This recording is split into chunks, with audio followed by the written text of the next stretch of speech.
আসসালামু আলাইকুম। CPS academy test project requirement junior software engineer applications project ওভারভিউতে আপনাকে স্বাগতম। আমি মোহাম্মদ শাহরুল সিফাত। আমাদের একটি টাস্ক দেওয়া হয়েছিল, আমাদের একটি রেসপন্সিভ ওয়েব অ্যাপ্লিকেশনস তৈরি করতে হবে নেক্সট.js, টেলভিন সিএসএস এবং স্ট্র্যাপি সিএমএস ব্যবহার করে। সো এখানে প্রাইমারি ফোকাস দেওয়া হয়েছে authentications, role base, content rendering, UI, best practice. Key requirement: responsive landing page, fully responsive, tablet mobile ডিভাইসে রেসপন্সিভ থাকতে হবে, অথেন্টিকেশনস, রোল বেস অ্যান্ড হচ্ছে course and module display. So আমরা যদি প্রজেক্টে যাই, এটা হচ্ছে আমার প্রজেক্ট সিএসপি একাডেমি, 4টা সেকশনে ডিভাইড করা। এখানে ওয়াই চুজার্স, এখানে পপুলার কোর্স অ্যান্ড একটা ফ্রি ফুটার। পপুলার কোর্স একজন নর্মাল ইউজার হিসেবে আমরা যেভাবে, আমি কিন্তু এখন একটা নর্মাল ইউজার হিসেবেই অ্যাপ্লিকেশনসটা অ্যাক্সেস করছি। এখানে এখানে কোর্সগুলো দেখতে পাওয়া যাচ্ছে।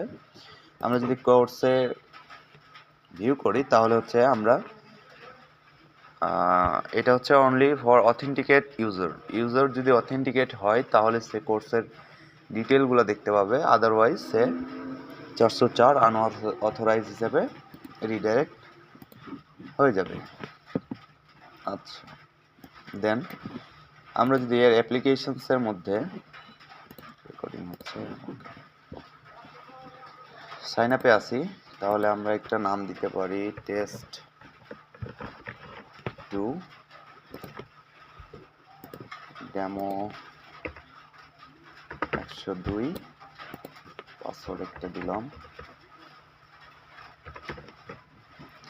রোল দেওয়া আছে student, normal user, social media manager এবং আমরা একটা অ্যাকাউন্ট ক্রিয়েট করছি।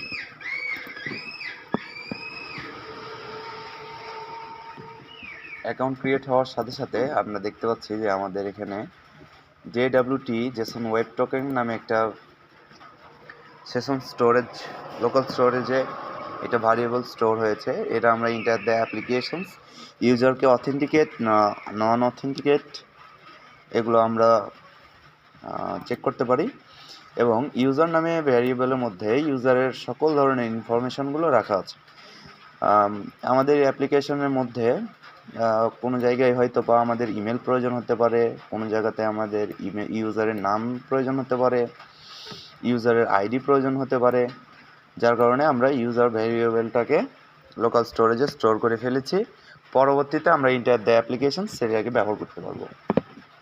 ওকে, দেন ভিউ কোর্সে আসার পরে এখন যদি আমরা ভিউ কোর্স করি তাহলে আমরা কোর্সের টাইটেল, ডেসক্রিপশন, সকল ধরনের ইনফরমেশনগুলো অ্যাক্সেস করতে পারছি as a authenticate user.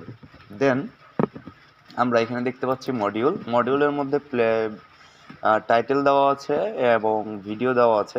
Student চাইলে মডিউলের মধ্যে থেকে ভিডিওগুলো দেখতে পারে। আচ্ছা, দেন আমরা যদি রেসপন্সিভনেসটা দেখি তাহলে আমাদের অ্যাপ্লিকেশনসটা সর্বদিক থেকেই রেসপন্সিভ, সম্পূর্ণটা রেসপন্সিভ। ড্যাশবোর্ডে যাই,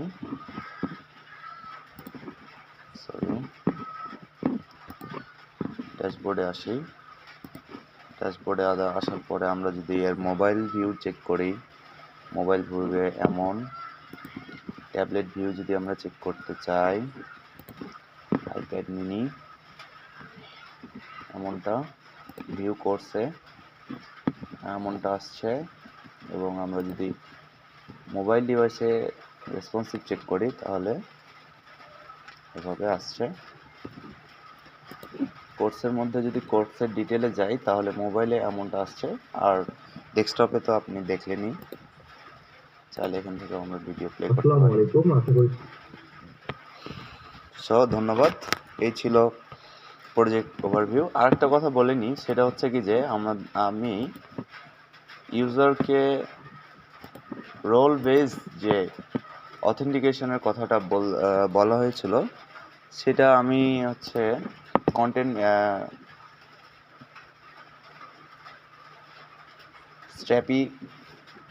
স্ট্র্যাপি ড্যাশবোর্ডে আমি সেটা স্ট্র্যাপি ড্যাশবোর্ডে আসার পরে এখানে আমি নতুন করে ফিল্ড অ্যাড করতে পারছি না। এখানে কমপ্লিটলি তারাই হ্যান্ডেল করছে বিষয়গুলো। আমাকে এই বিষয়ে আরেকটু পড়াশোনা করতে হবে।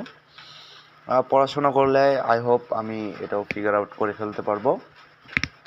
ধন্যবাদ। আসসালামু আলাইকুম।